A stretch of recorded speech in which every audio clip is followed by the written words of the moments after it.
بیا سمدستي عیسی خپل مریدان کشته ته وخېجول چې د هغې نه وړاندې د دریاب پورې غاړې ته لاړ شي او د خلکو ګڼه یې خوره کړه او چې خلک یې رخصت کړل نو په خپله غره ته لاړو چې یوازې دوها وکړي او کله چې ماښام ناوخته شو هغه هلته یوازې و.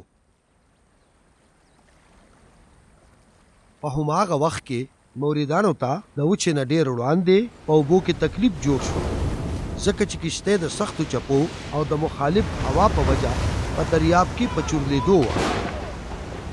عیسی په شپه کې د سار کېدو نه لږ وړاندې د اوبو د پاسه روانو او د مریدانو خواته رالو. هر کله چې مریدانو هغه د اوبو د پاسه روان ولیده نو هغې ویرېدل او چغې کړې دا خو پیرې دی. عیسی ورته سمدستي وفرمایل چې مه یریږئ دا زه یم چې یره ونه کوئ. پطرس عیسی ته وویل چې مالکه که چېرې دا ته یې نو ما ته حکم راکړه چې زم د اوبو د پاسه درشم. عیسی ورته وفرمایل چې راځه. بیا پطرس د کشتۍ نه کوز شو او د اوبو د پاسه د عیسی خواته ور روان شو.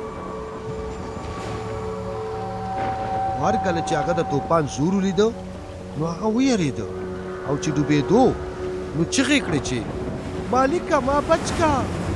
عیسی سمدستي خپل لاس ورګوت کړ او هغه یې د لاسه ونیو او ورته یې وفرمایل ستا عقیده څومره کمزورې ده شک دې ولې وکړو.